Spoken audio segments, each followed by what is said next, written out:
And we have somebody in studio that I can't even describe how excited I am. And Mr. Henry Rollins, what's happening, beautiful? It's good to be here. It's great to have you here. Thanks. You know, I was telling Heidi, the brain supreme behind the scenes, that Winston Churchill once said, success is moving from area to area with great enthusiasm. Huh. And you are the fucking living embodiment of that. Thank you. You don't get bored at anything. My number one question for you before we even...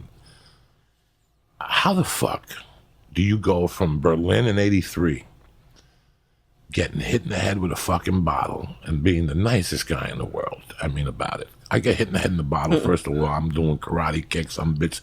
You're asking them why they did this to you, that you had never done anything to them before, which was just a beautiful composure to have as a young man. It's a good shot, that guy. That guy hit It's you. a great shot. And now, 12 years later, because this is what I go through, you're on a set.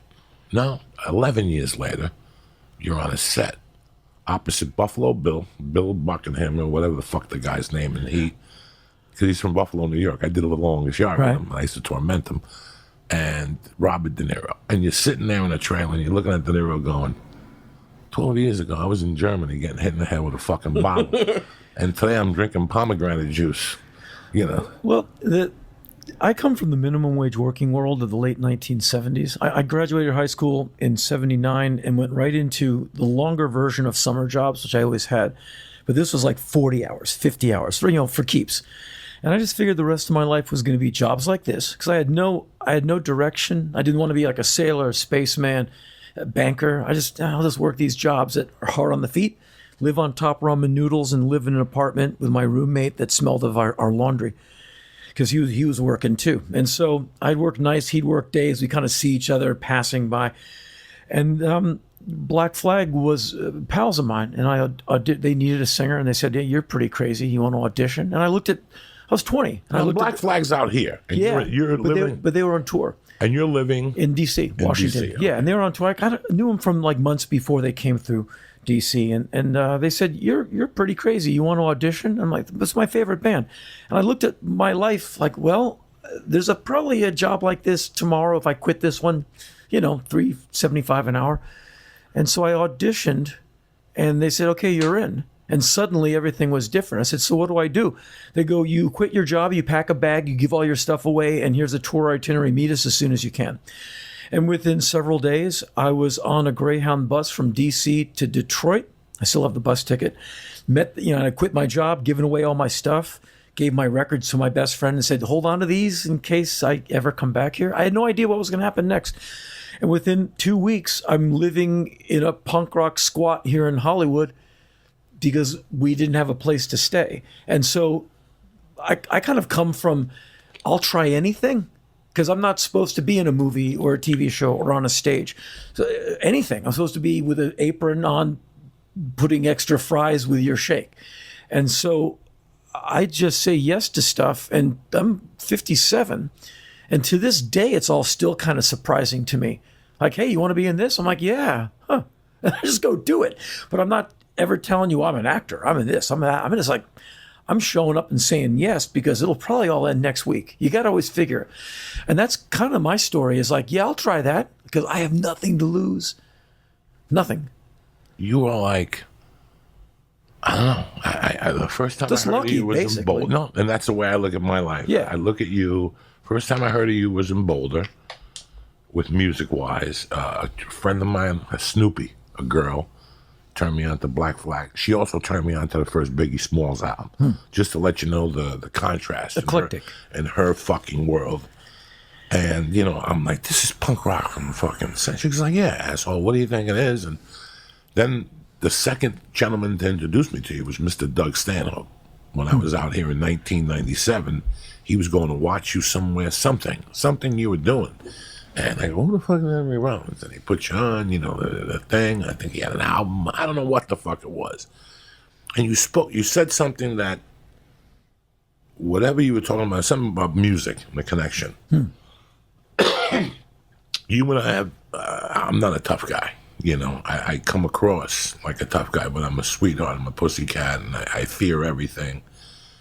and I came from another country. And what made the bridge for me complete, television opened up my eyes, but the bridge was the fucking music. You know, you made a statement that your records never picked on you. Your albums never made fun of you. Yeah, your the Semper albums Fi. never- Your record collection is Semper Fi. It never abandons you. Your friends, they come and go. Sometimes you have to sue them. Yeah, there's that. But your records, they always stand straight at attention, waiting for you to deploy. And they don't care if you play them over and over. And if you take good care of them, they'll take good care of you. In fact, you can be kind of abusive to them, and they'll still kind of hang in there. So You said that, and it just destroyed my insides, because I think that's one thing that has been taken away from the American child today. The ability to save $6 from their fucking paper route and walk 2 miles to an album store to buy the latest skip Jethro the bus, Tull album. skip lunch, buy the record. Skip lunch. Yeah, I did that. And you cannot wait to get home and put the album on without drugs. This is way, but no drug, no, and just read the lyrics and the thank you to the Sheraton for providing us. You know, if you read the old Van Halen albums, I would always thank the Sheratons. And that's been taken away from us. That's an experience that... Yeah, it's one of the downsides of streaming and digital. I mean, for me, there's upsides to any advent in any technology that I deal with, which is audio for sure. So online music and streaming allows you to be curious and not have to buy the record. Like, I want to hear Charlie Parker. So you can go online and listen to some great sides of Charlie Parker. And you're like, that's my new favorite musician, and go get the record. Or like, not for me, but you didn't spend $30 buying a record you can't use. And so I like that. But rarely does your internet curiosity lead to a purchase. And so I like it when you hear some young band, you like them, go buy the record. That band's in a van starving right now. Like, buy 2 copies. And when they come to town, go to the show. And that's how going to the record store was for me growing up. You'd buy the record and you'd see a flyer, that band's coming to town. Of course you're going to go. And I did a lot of, well, it's going to be a 3-mile through the snow walk home, or I can get the second Van Halen record, which was like, that was kind of how I got that record. It's $5 in those days. It was 1888 when I bought that record. But like, you know, you look at your money, like, okay.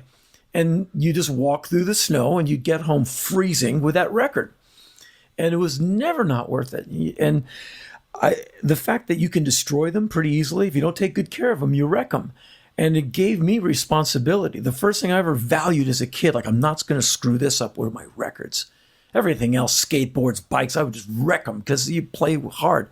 But my records, especially with punk rock, when like it's like $7 for this single because it's from England, and that was like a third of a day's pay to get that, to hear 2 minutes of angry music.